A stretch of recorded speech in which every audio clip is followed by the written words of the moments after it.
Welcome to Real Talk for Women, an early morning mentor platform led by Amanda Leroux. A safe place for honest conversation that lead to healing, freedom, and growth. We journey from brokenness to wholeness, from shame to identity, and from confusion to clarity as we discover our true identity, purpose, and a walk with our kingdom calling. If you are ready to live in alignment with heaven, you're in the right place. Enjoy the session. Last week, we spoke about the new creation identity. And I received so many feedback from you. I'm so delighted that we can grow in the Lord, that we can grow in our identity.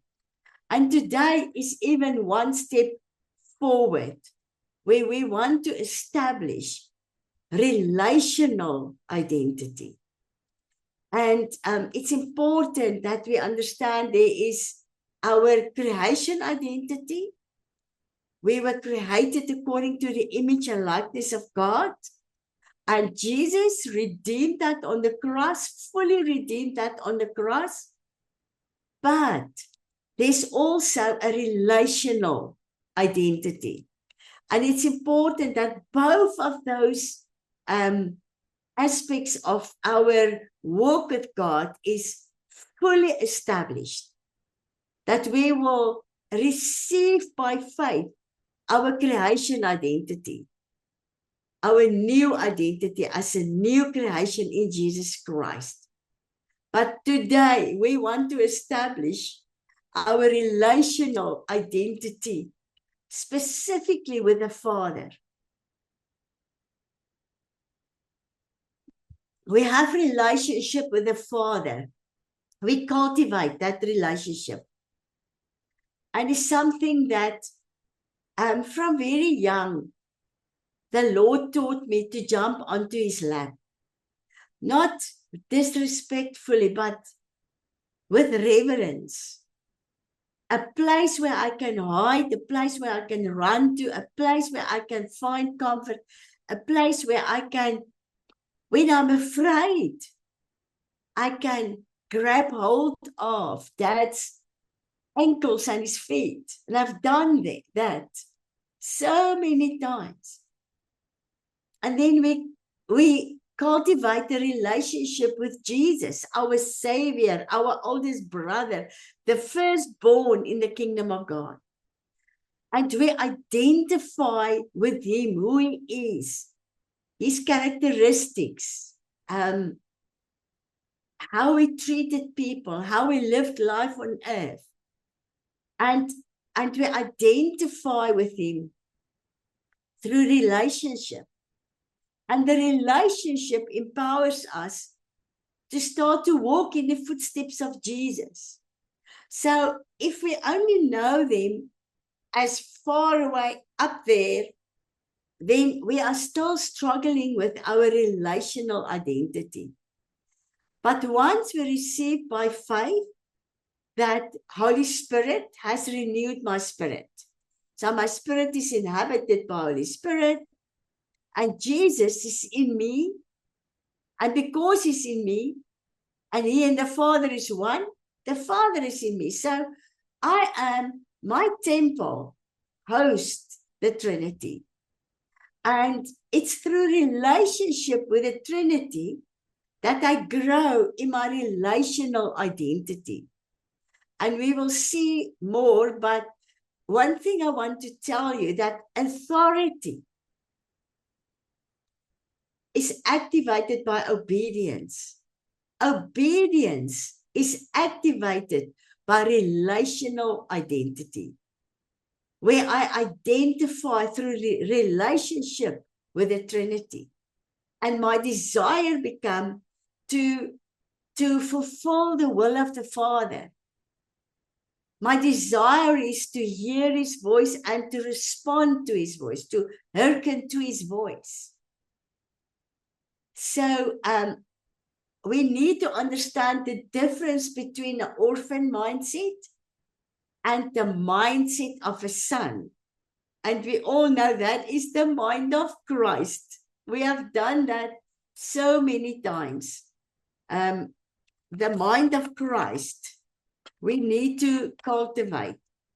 Now, the mind of Christ redeem the orphan old mindset. So renewing my mind is pivotal in growing as sons of God. It is essential in being delivered from an orphan mindset. So recognizing how an orphan thinks is also important because it will help me to grow in my prayer life. How I speak to the Father, how I approach Him through the Son, and how I speak to them and how I pray. It will affect your declarations, your petitions, because an orphan mind will come from the wrong angle. And then what we try to do is not effective, not because God doesn't listen, but God wants to and responds to sons. He really desires that. So it's also important to recognize how orphan thinking works, because it influences obedience, it influences relationship. And if you're in ministry, it influences your ministry, believe me. How you approach people, how you coach people, disciple them. So we need to see sonship as a foundational or of foundational importance to experience and receive security, authority, and intimacy. So for me, it is very important to focus on sonship long before we focus on ministry, calling, or my destiny in the Lord. Sonship is the foundation. And then also we need to relate to God as an Abba, as a father. It is so important that we pursue Him as a father, because when we see the Father as a taskmaster, or we see Him as far away and the God that wants to judge, we will never develop the mind of a son, sonship mindset. So that is really important to receive by faith, every time by faith, the revelation that Father God is an Abba. He is the one that adopted us into His household. I cannot perform to become a son, but it comes through renewing of mind, obedience, and so on. Also, it's important, and we will look at it, to identify and to renounce patterns of striving where I fear, where I tend to self-protect, those things that block me from the free flow of the Holy Spirit, because I understand this is what God gives, love that drives out fear. Adoption that absolutely delivers us from striving. Patterns of striving, trying to perform to impress the Father, like with our earthly, many times with our earthly fathers. And then also, a true son of God are delivered from protecting themselves. Okay. We do not operate in self-protection. It's unnecessary, because we have a righteous judge with the Father, and we have advocacy with the Son. Why is the teaching on migrating from the orphan mindset to a sonship mindset so important? Why? Because we grew up in broken homes. Many of us grew up in homes with an absent father. He was there, but not present. He was there, but not protecting. He was there, but not relational. He was there, but not providing.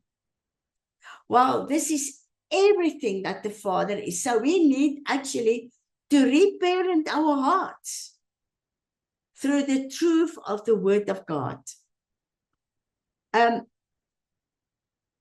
Yeah, this is a very important topic for us.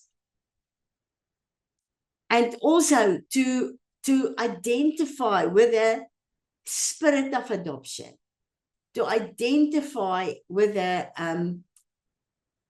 with it really like tangible in a way that it will actually expose the father wound without wounding us more, without traumatizing us more, because God will never reveal to hurt. He revealed to you. He came to seek and save that which is lost, but he also came to heal the brokenhearted. So the revelation of the existence of this mindset in my life is not to hurt you. It's not to traumatize you more, but to heal you. And it's really important, because the father wound, rejection, abandonment, insecurity, is things that blocks a sonship mindset, a sonship heart set, because we never feel we are good enough. And we really need to take time with this thing so that the Holy Spirit can get an opening into our hearts. And this is not conviction of sin. This is establishing relational identity. As a son of, or as a child of God, you have already been convicted of sin. You have already been convicted of righteousness. So the reason why we need Holy Spirit is affirmation in my heart of me being a son of God, a child of God. And there's a big difference between conviction and to establish a truth. Conviction belongs to sinful nature. To establish the truth is to pursue my healing. You understand the difference? So, sonship is received.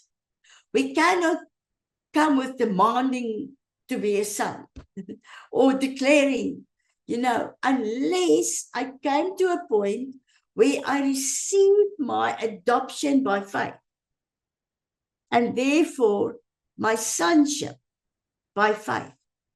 And from the moment you have received it by faith, you can declare, I'm a son, I'm not the orphan.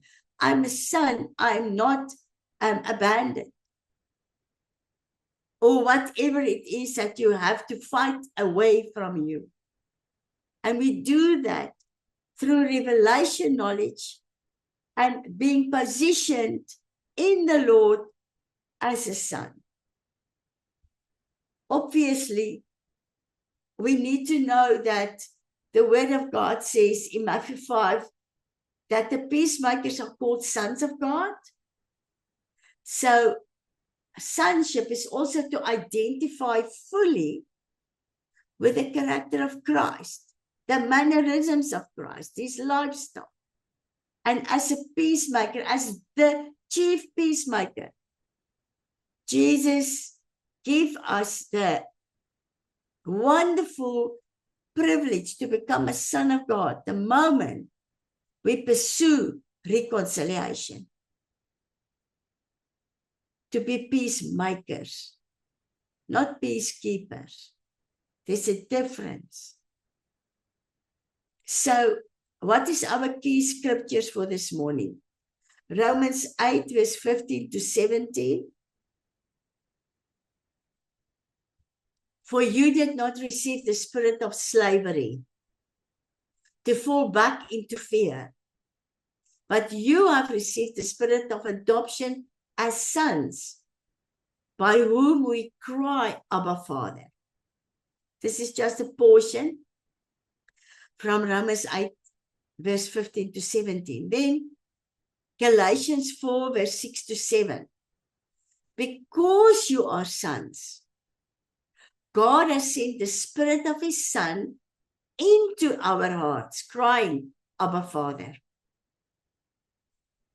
So it's Jesus that sent the Holy Spirit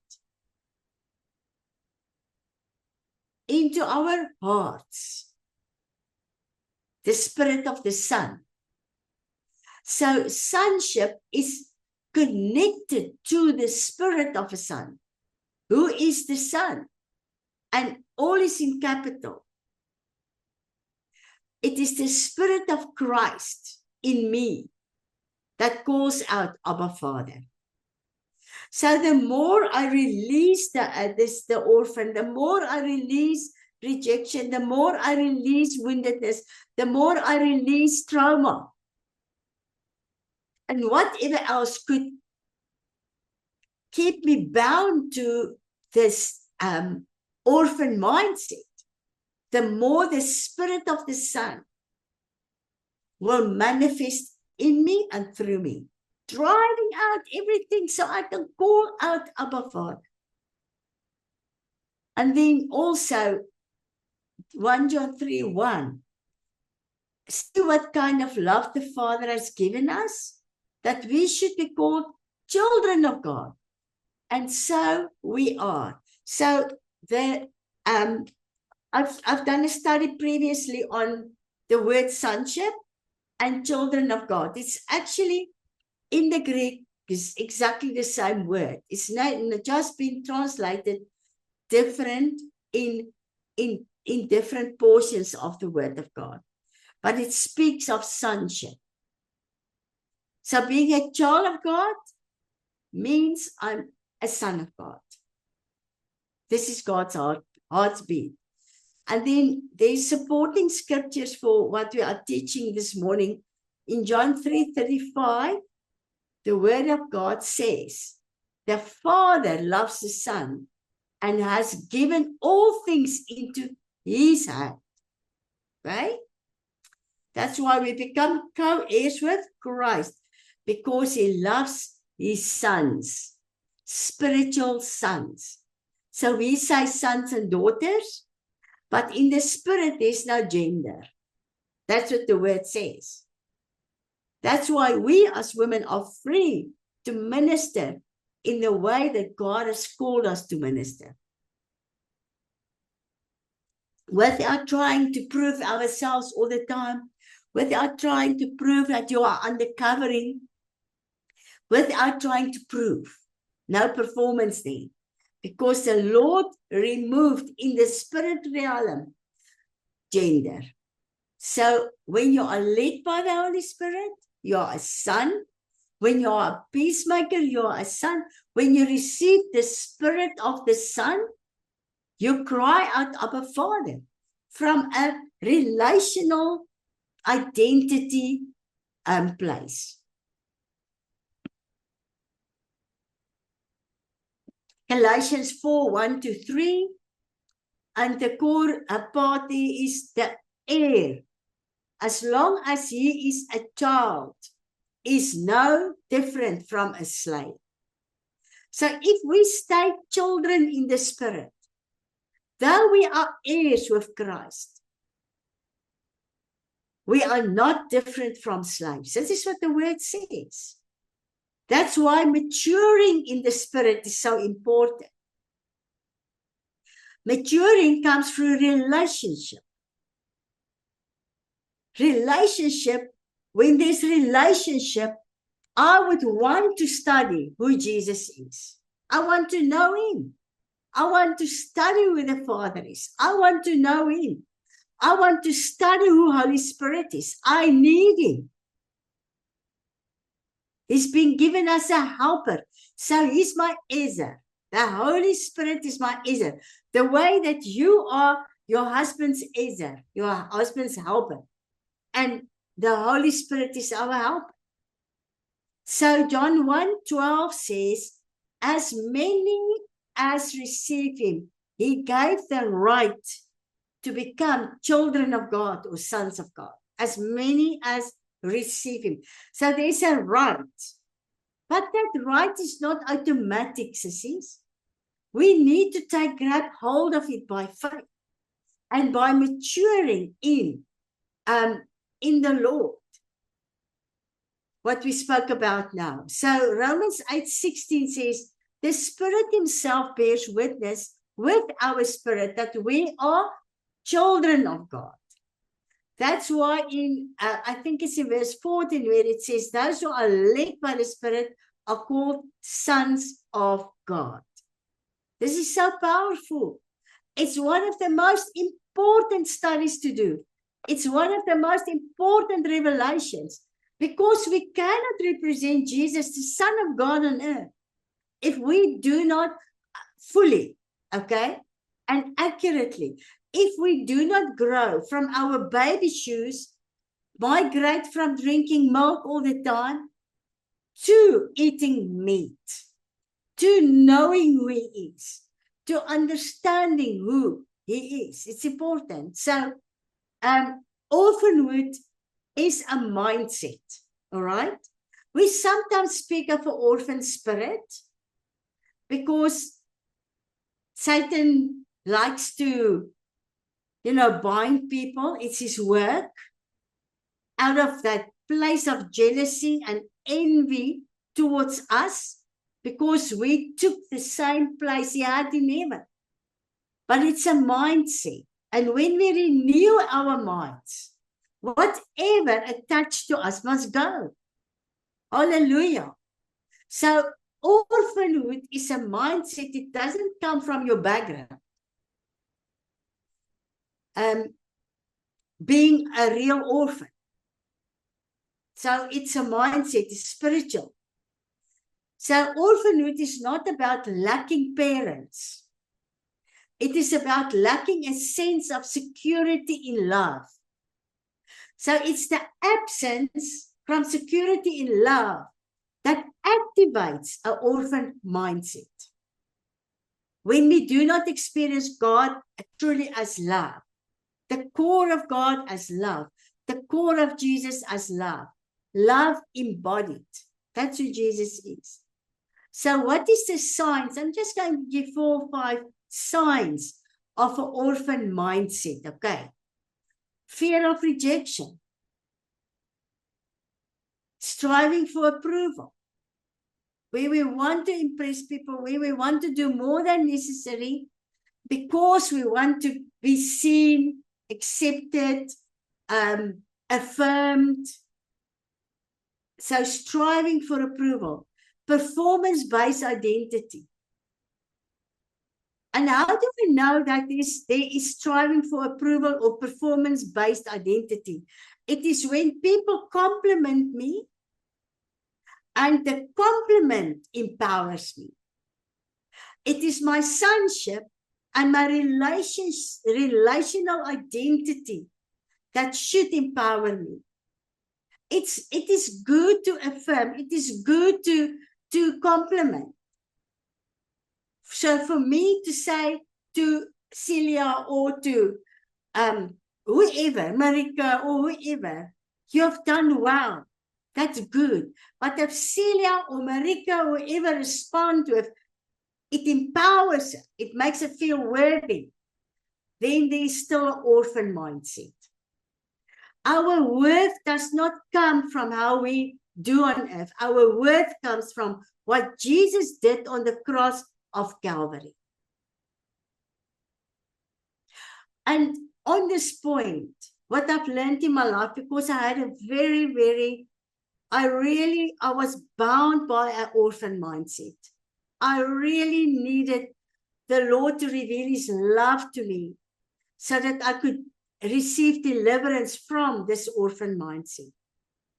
I would never be able to do what I'm doing in Malawi at the moment if I still had the orphan mindset, because I'm surrounded by the stronghold of an orphan mindset. And you will react all the time to how people are treating you, to how people are responding to love poured out, how people are in general responding to what you are doing. Secondly, with the many leaders in our nation that actually try to discourage me from building in Malawi. If I still had an orphan mindset, I would not know the voice of the Father. I would not know that he equips, he and provides for the vision he is placing in your heart, the dream he is placing in your heart. And when the hard times come, like I've been through a real good time, but also a real hard time in the village this time around, your salvation, your saving grace comes from your relational identity with the Father. So when things happen, you know, when they hijacked and abducted my sister, that night, the only prayer I could find was, Father, you have never left me abandoned.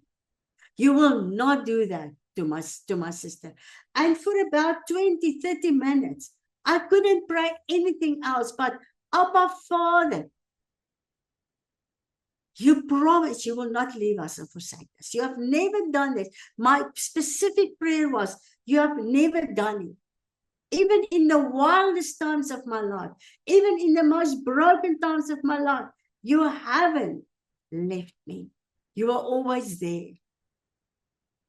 And sisters, I know that many of you are going to be released in a deeper walk in your calling. Some of you are already being activated. But God is taking you to a deeper walk. And it never comes without challenges. It never comes without shaping character. Because it's Christ that must come alive in me. So the dying process it is really not easy, as we all can testify. Dying to the old orphan mindset. It's hard because for some people it became a secure place. It became a place that I can use as an excuse for procrastination, an excuse for running away from responsibilities, an excuse. But for us to mature, we need to deal with this thing. We need to discern it in my life, and I need to deal with it. So self-protection and independence, independent spirit. Nobody will tell me what to do. I won't take, you know, yesterday I had a long conversation with Noams, and I said to Noams, while I was in Malawi now, I actually wanted to set up a meeting with her and Rob as my advisories to ask them, have you ever experienced this and this in ministry? Do you also sometimes feel like this? You know? But I knew she's with her mom and I didn't do it. And we were laughing together. She said, man, you know what? So many times I just wanted to run away. But we need to find our relational identity in that moment, not by defaulting back, by running into the arms of the Father as my Abba. Here I am, God. I just don't know how, I feel like defaulting back to the old. But I know that in you there's outcome. I know you've got the answer. I know there's strength in you. I can strengthen myself in this moment by just running into you. when things got too hectic for me, I said to Misius, that's my one of my directors in Malawi, and I've appointed him as an HR. I said to him, Misius, you go ahead. You do this reconciliation. I just want to stand away and stand back. And I went to my room praying. God, I need your hand over my heart. I need your love to flow over my heart right now. I don't want to lose balance. I don't want to lose. I don't want to fall back in the independent thing and, you know, say some stuff that I don't will regret actually later on. So competition, when you are competitive, rather than desiring connection, is also a sign. When you want to do things better, and there's many examples that we can use in this, but in church families, I deal with a situation at the moment where there's this competition between two leaders, but it's really coming from one of the two more than the other. And they refuse to connect at the moment. They refuse to speak to each other. Why? I want to be right. The people must know I'm right. This is a sign of an orphan mindset. So it is true that many believers are saved, but still live internally as an orphan. Never feel embraced, never feel the love of the body, always feel like an outsider, always striving to be accepted. So this is not for the unsaved. You cannot receive the spirit of adoption as an unsaved person. It's actually, to me, impossible to deal with an orphan mindset and be delivered from it to a point where I receive the spirit of adoption or the spirit of the Son that we read about outside of Jesus Christ. Because it is because of him that we can receive adoption into the household of the Father. So to me, it's senseless to minister healing on the orphan mindset to a person that's not in Christ yet. Rather spend your time ministering salvation. And then later, we minister the wounds, the woundedness, the wrong mindsets, whatever. So, as I said, we can be in the Father's house and still live like a servant because we need that spirit. I just want to bring contrast between the orphan mindset and a sonship mindset. So the orphan mind he always wants to earn love, do little things to be accepted and earn love. And a son receives the love of the Lord. Why? It's the Holy Spirit pouring out the love in my heart. So I have the spirit of a son. And my heart is open to receive love. That love drives out the insecurity. So driven by fear is an orphan mindset. Anchored in love is a sonship mindset. Competes, orphan, belongs,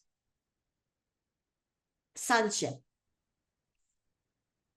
If you feel like an outsider, then we need to deal with the orphan mindset. And we are going to pray over these things on Friday. Now, strive versus rest. Hebrews 4.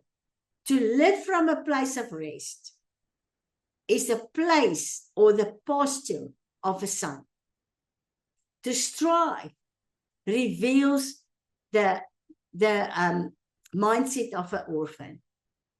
When I try to protect myself, orphan, trust the Father to vindicate me, son. Obeys to be accepted. Is an orphan mind. Obeys because I am accepted and I'm madly in love with my Father, is a son. It's a huge difference. Many times people are in form religion, where there's a lot of rules, sets of rules and things to tick off. Then you're a good Christian. But the Lord called us out of that place of labor and strife into a place of rest. And when we operate from that place of rest, I can trust the Father. In fact, in Hebrews 4, the word of God says, without trust in God, it is impossible to enter his rest.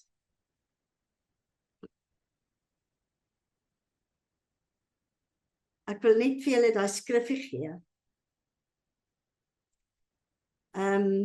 It's verse 6. In Hebrews 11, it's verse 6. But in Hebrews 4, verse 3, Hebrews 4, verse 3. 4 verse 3, thank you. So it's important that we operate from a place of rest.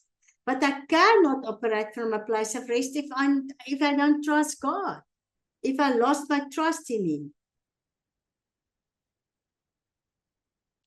So trust in God is important to function from a place of rest. Now, friends, the only way we can deal with betrayal is by receiving the spirit of adoption. I need to be anchored in the revelation that I belong, I'm worthy, I'm wanted, I'm loved, I'm equipped, I am commissioned, I'm a son. Betrayal, when we look at Jesus, how he dealt with betrayal. I've studied it a few weeks back while in the village. I looked at Peter and Judas and the difference between the two. But how Jesus treated both of them with so much love, so much compassion. The one responded, and Jesus said, on this rock we will build a church. The other one stayed prideful, independent, and he ended up dead. So, if we are not sons, we will not be able to love and embrace those who betray. The ability to love unconditional is the heart set. It is the posture of the sons of God. So abounding love is really fully activated the moment I start to walk as a son of God and not an orphan. So the orphan mindset is also not a personality type. Okay? It's not personality based. It is identity based. And all these things are such important. It is extremely important, every one of the words that I share with you this morning. Sometimes, we label ourselves and then we suffer because of that label. And the label we need to wear is Son of God. So sonship is not the role that we perform in the kingdom or in the household of God. It is a relationship that we live from. So we move, we do, and what we have to do from this place where I'm in a relational identity.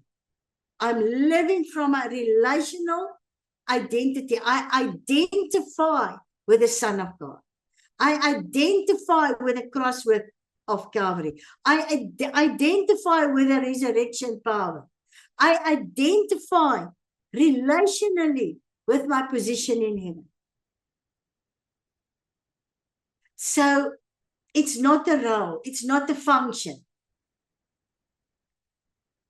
I live from this place. I live from relationship. So Romans 8:15 says, for you have not received a spirit of slavery, leading again to fear of God's judgment. That's the fear. But you have received the spirit of adoption as sons, the spirit producing sonship, the spirit of the Son produce sonship, by which we joyfully cry out, Abba, Father.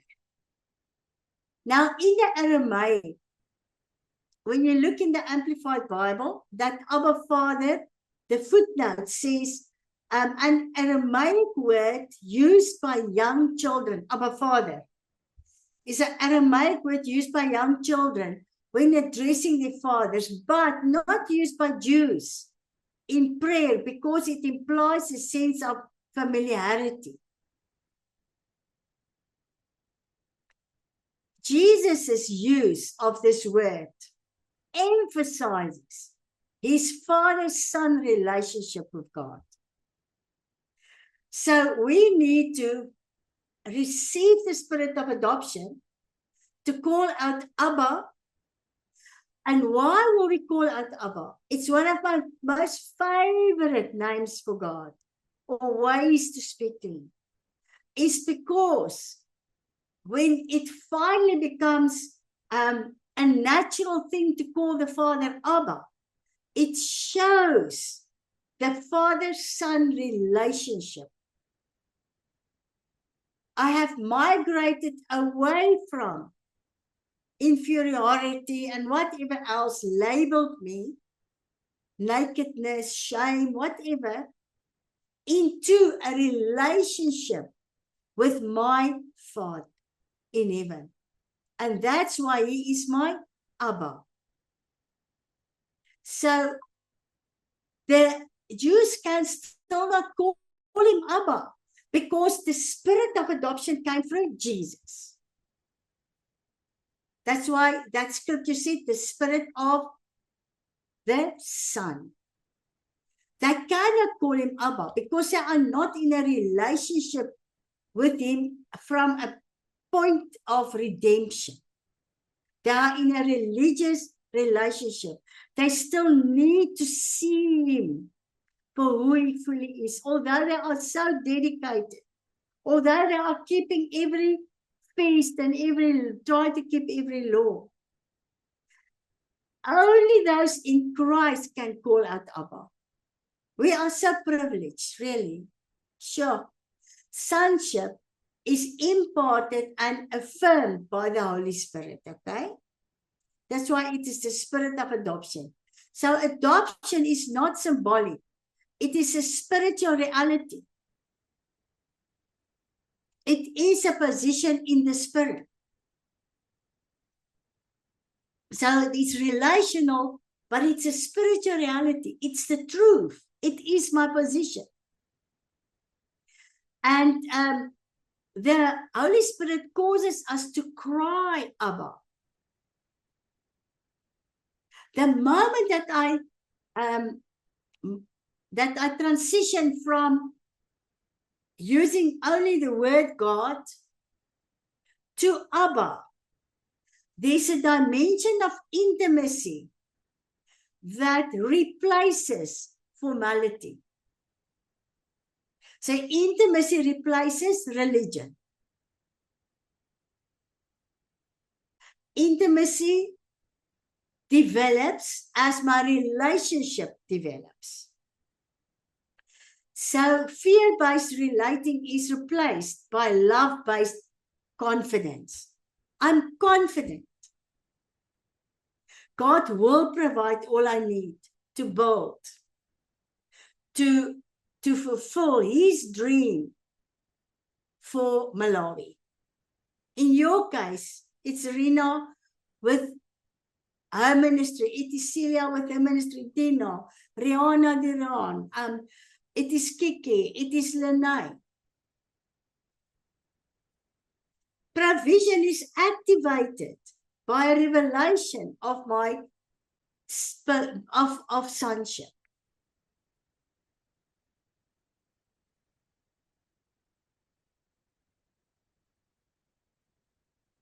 This is very important. The Lord said we are not beggars.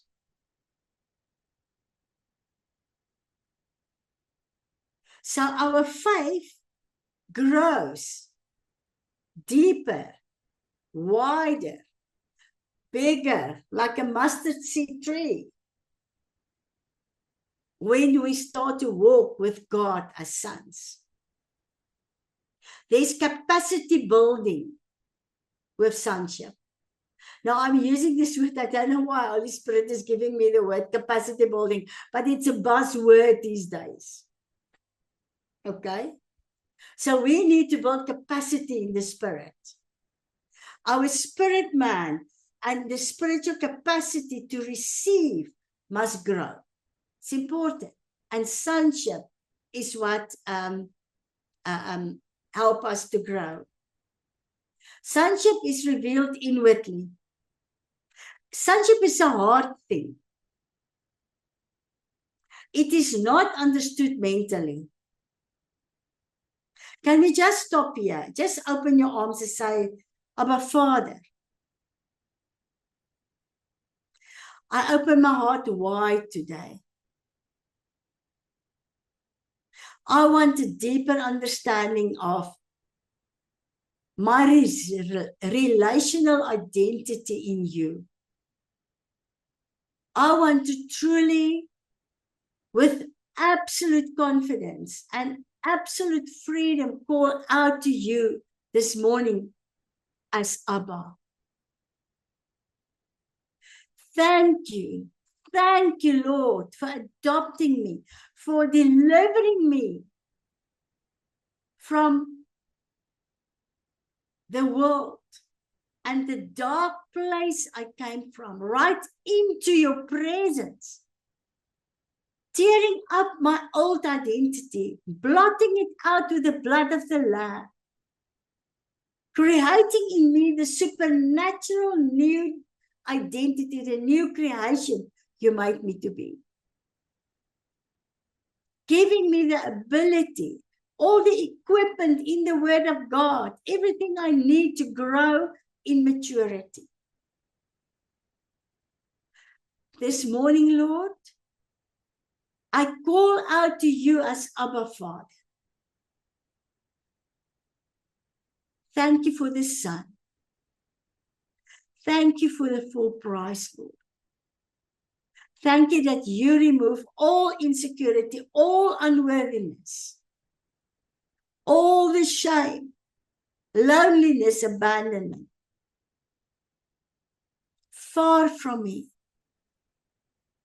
And thank you that I can clothe myself with Jesus Christ, as your word says in Romans 13:14.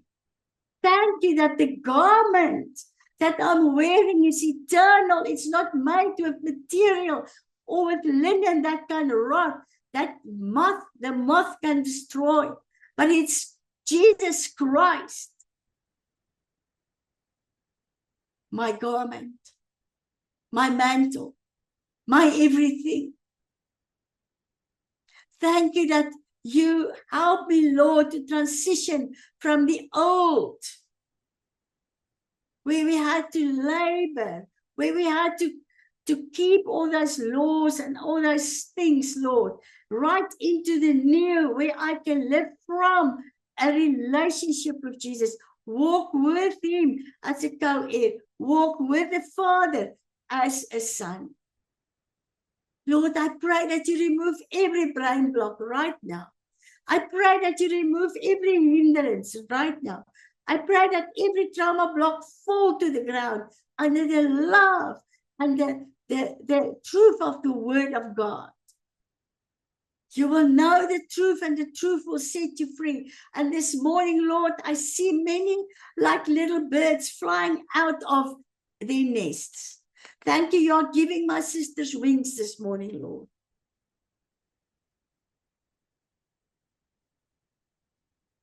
We are not slaves. We are adopted into the household of the Father, and we are being made sons.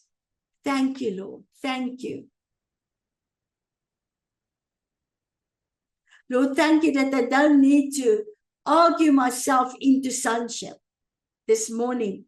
But by faith, I can receive the spirit of adoption, fresh, new. Enlarge our capacity this morning, Lord, in Jesus' name. So let's look at slavery versus sonship. Why many believers stay immature. Galatians 4 verse 1 to 7 give us, an answer. Now, what I mean when I talk about children and their guardians is this. As long as the heir is a child. So, heirship starts with a child. He does not differ at all from the slave, even though he is the future owner and master of all the estate. But he is under the authority of guardians and household administrators or managers until the date set by his father when he is of legal age. Testaments will say, my son can inherit from the age of 18 or 21 or whatever the father decided. Verse 3 says, so also we, whether Jews or Gentiles, when we were children, spiritually immature, were kept like slaves under the elementary, man-made religious or teachings of the world. So this is how a slave is in the house of the Father. It's when we stay immature, when we refuse to grow, when we refuse to let go, when we refuse to do the exchange. When we hang on to the old nature, the old mindsets, and we are complacent, slow of heart to do the transformation of the mind by washing my mind with the word, Romans 12:2. An heir can live like a slave if identity is not matured. So the important thing to hear this morning is that I need to mature in my relational identity with God. As much as I need to receive by faith my creation identity. So my relational identity it determines actually my level of maturity. Ag, God het my nie geroep nie. Why would they ask me? I've heard people that serve God for 30, 40 years speaking like an orphan. So nobody can do this for you. I can try to affirm Sia as many times as I want. I can boost her personality. I can do whatever I want. But if she stays immature in her thinking, immature in her mindset, nothing will change. She will stay a slave in the house of the Father. So slavery focuses on the rules without relationship. Het julle hom? Slavery focus on rules. Ek moet nog dit doen, ek moet nog dat doen. Rather than relationship or without relationship. So there is commands, there is, the Lord give us instructions in His word. But if I try to keep it without a relationship with God, I'm a slave. Sonship understands the Father's heart. When He says no, we understand why. His eyes on me. He wants the best for me. Maturity comes from a relationship with God, not from pressure. That's why it's very dangerous to pressure people in churches to mature. We must rather lead them to a place of relationship. Many times we want to use the word of God and smack people on their heads. Kom net bietjie by, man. But you will never mature a person with this. But by teaching him how to become relational with the Trinity, how to open him or her heart to the Father, the Son, and being guided by the Holy Spirit, well, you will have much more visible fruit on your labor. So,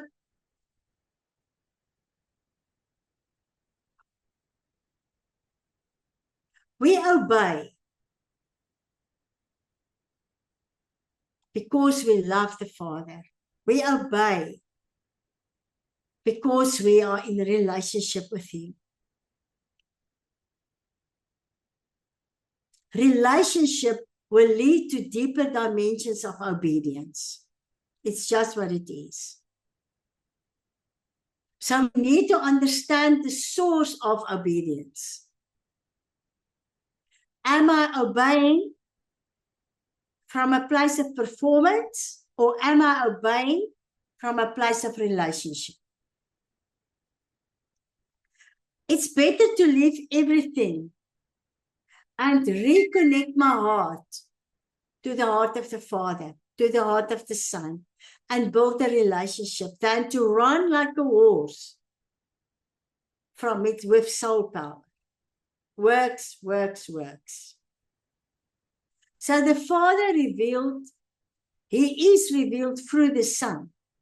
And we see that in John 14, verse 9. Jesus said to him, have I been with you for so long a time, and you do not know me yet?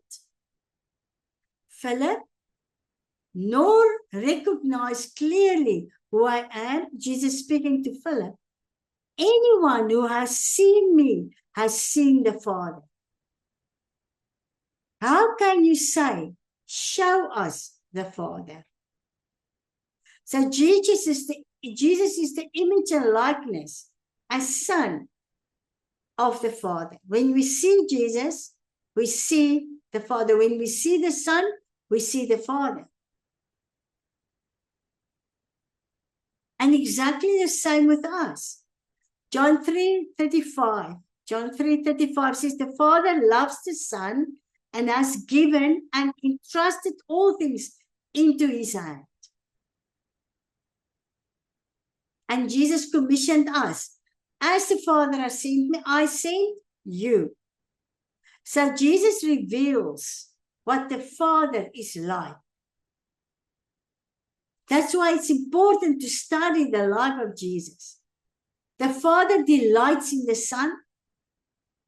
I remember I've done a teaching series with you, I think 3 years back, on how God delights Himself in us. So He delights in the Son. The Father entrusts authority to sons. An immature Christian cannot handle authority. Many times people come in their own authority. And there's no power there, there is no breakthrough there, there's no growth there.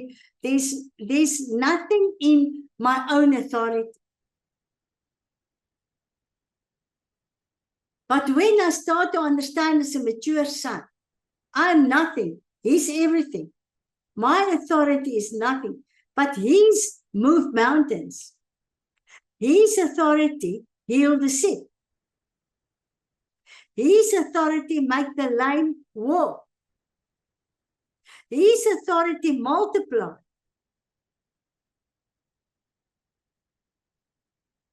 So the Father only entrusts authority to his sons. What the Father gives Jesus, Jesus shared with us. Co-heir, co-heir. As the Father has sent me, I sent you. For those who believe, I give this authority. So,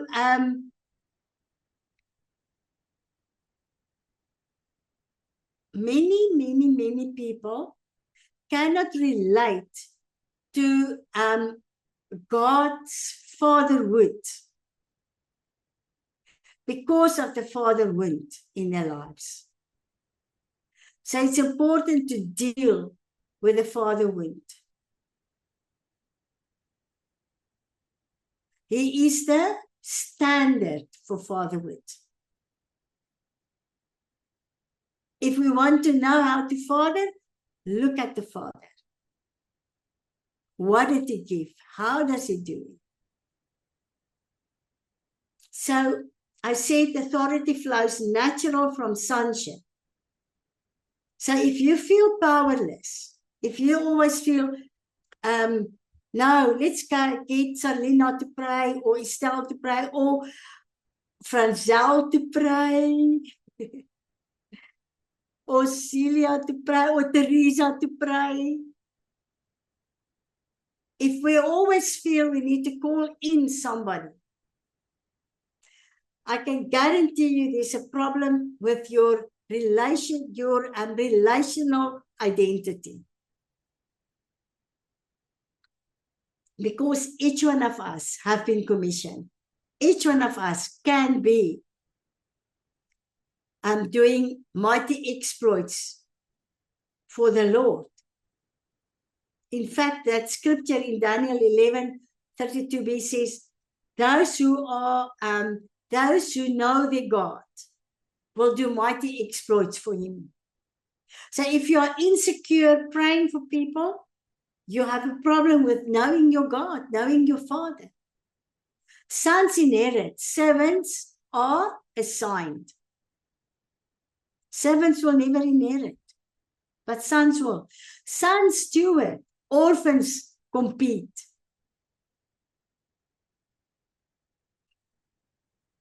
Important. A son is a good steward of what God entrusted to him. An orphan will always compete for more. Yeah, friends, I'm dealing with those things at the moment in my own town. Professionals, each anointed in its own right, competing with each other. Leaders competing with each other. It's a snare. It's a stronghold. We need to deal with that. So sons represent the heart of the Father. This is very, very, very important. Romans 8:17. And if we are his children, then we are his heirs also. Heirs of God and fellow heirs with Christ, sharing his spiritual blessing and inheritance. So all the blessings in heavenly places, everything this belongs to Jesus belongs to me as a co-heir. If indeed we share in his suffering, so that we might also share in his glory. And the suffering comes in also in the dying process. Dying to self. It's very, very hard to let go of things that bring security in my life. Ungodly things. Murmuring, moaning and groaning. ignoring people, rejecting people because they've hurt me.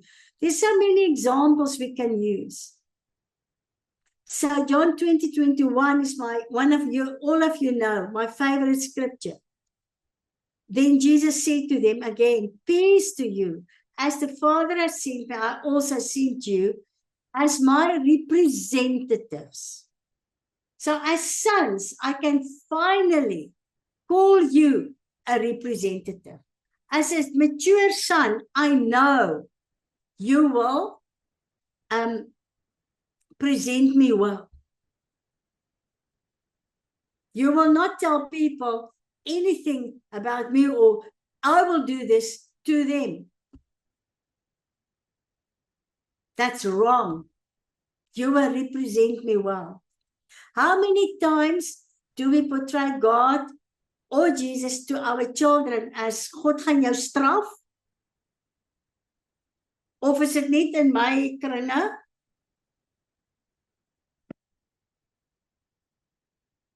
Authority without sonship produces pride. Here is deep. Sonship without authority produces insecurity. Het julle hom? Sonship with authority without sonship produces pride. It can be religious pride, but it produces pride. Sonship without authority produces insecurity.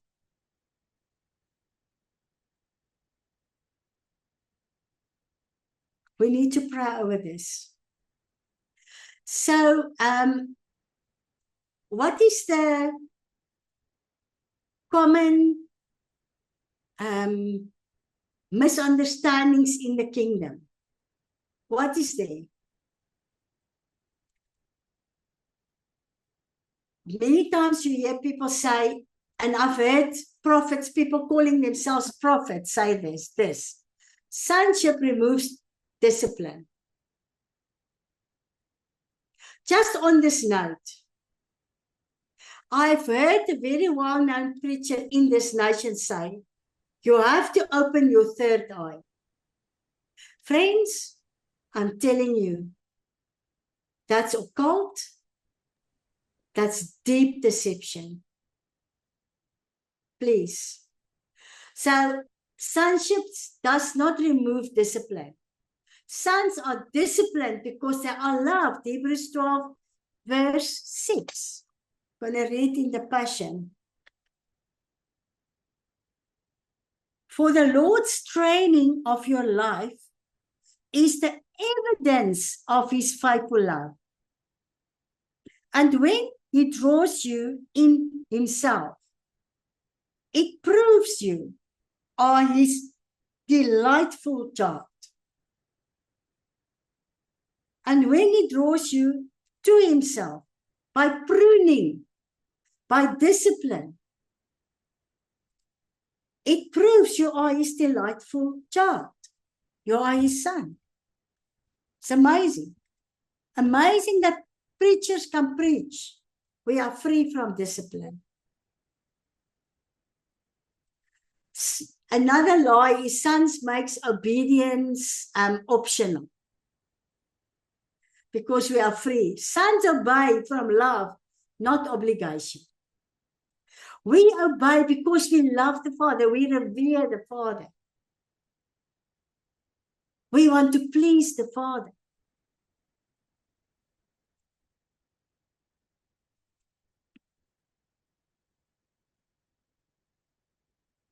Sometimes people say to me, Amanda, I don't feel like a son. So, therefore, I take it I'm not the son of God yet. So, sonship is received by faith. Feelings follow truth. When I hear the truth and the truth set me free, the feeling of adoption, the knowing, that feeling, you know, the word knowing or feeling is actually, in a sense, the same. That knowing that I'm a son. But I must receive it, first step, by faith. And there's another lie that the teaching on sonship is emotional fluff. That's what I've heard. It's not biblical. But I've done a deep, deep dive into sonship from the Old Testament. It's right through the Old Testament. Hidden in Hebrew, the meaning of certain Hebrew words. Right to the cross with Jesus, just before the cross, where Jesus was declared, revealed as a son. The Son of God, the first one that was born into his kingdom of light. So scripture repeatedly centers identity on sonship. So to receive the spirit of adoption by faith, truly by faith, I need to also understand my relational identity. How I relate to the Father, to the Son, and the Holy Spirit.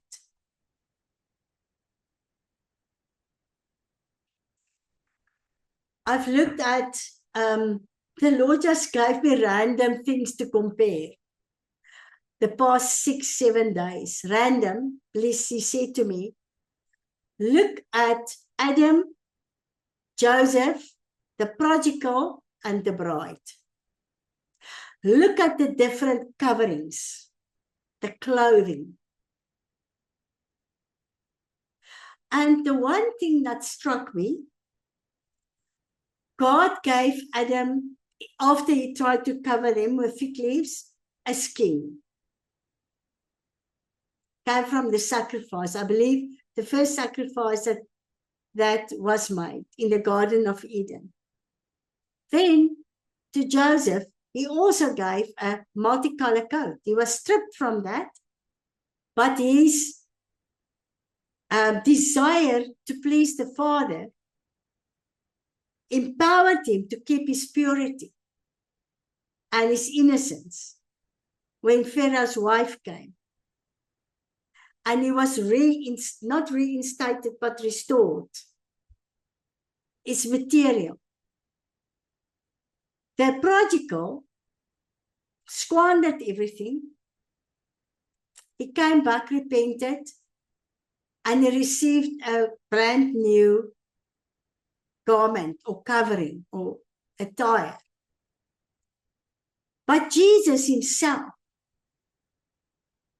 because he knew that all these material things that you can feel can either be removed from you, like with Joseph, or you can squander it. He came with a different eternal plan. He became the covering. Romans 13:14. Therefore, clothe yourself with Christ Jesus.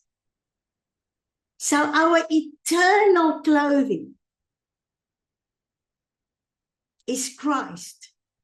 And then the wedding garment is the linen dress. That is the good works that we were called into. Sometime I'm going to share with you a deep dive on the meaning of the linen robe, the dress code, the linen dress. I'm busy with a study on that. God reminded me of the dream I had many, many years back, how I was clothed in this beautiful, beautifully embroidered 100% linen dress, the most beautiful thing I've ever seen. But what does it really mean? So the prodigal misunderstood the father. But his brother that stayed in the house, that had all the luxuries of the father's house, also misunderstood the heart of the father. We can be in the house of God, misunderstanding sonship.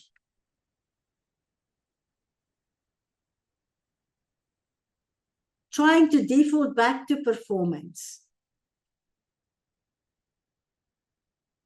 So we need to mature from drinking milk to eating meat. We need to mature from walking with a warped identity right into identifying with the one I'm walking with. It's important. Also, to come to a place where I absolutely declare I don't need to work for my inheritance, but I need to mature into receiving the full portion. So maturity unlocks the full portion. Friends, and I'm just sharing my heart with you. It's so easy to go on a Facebook Live or a YouTube Live or a sermon and prophesy over people, your breakthrough is coming. My friend, without maturing in the Lord, it's not coming.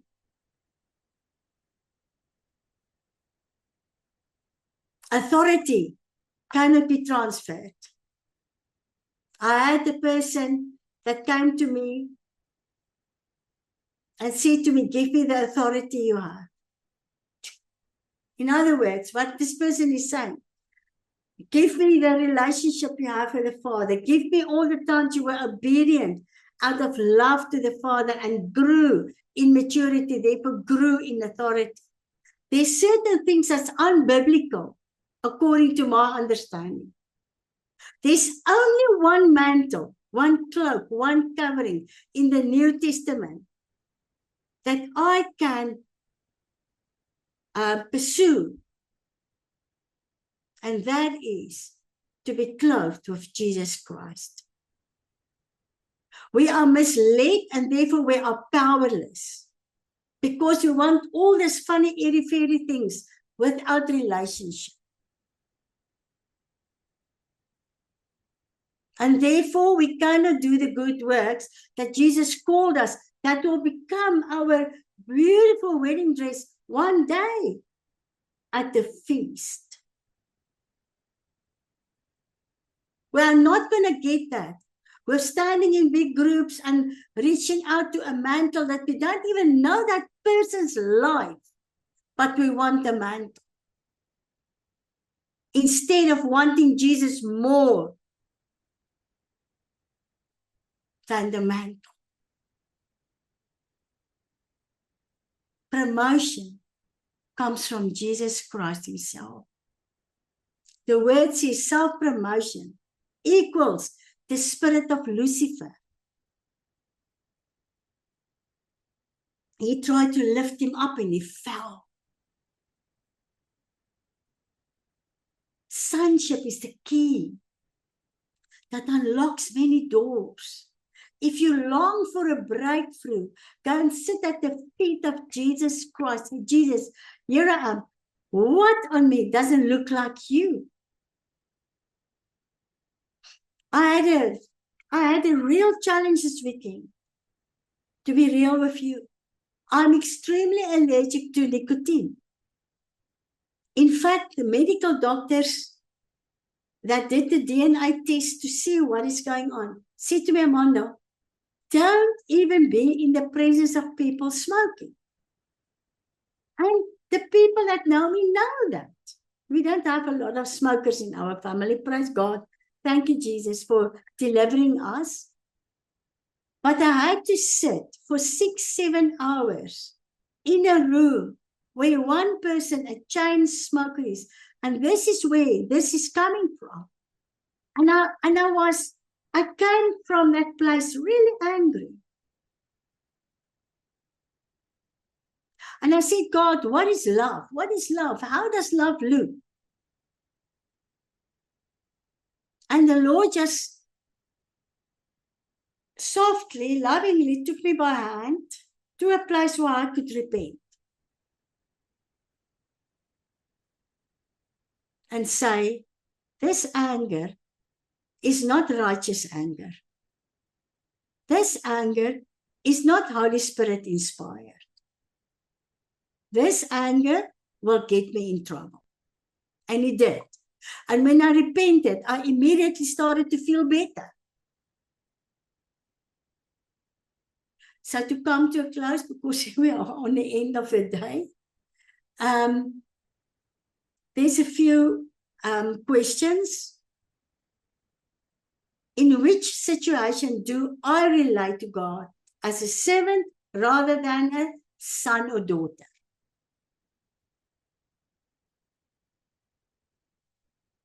Question number 2. How do I respond when I fail? Do I run to God or hide from Him? What fears reveal an orphan mindset in me? What fears do I have?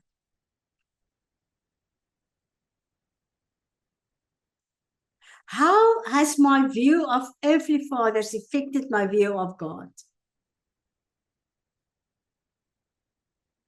And lastly, what would change if I truly believe the Father delights Himself in me?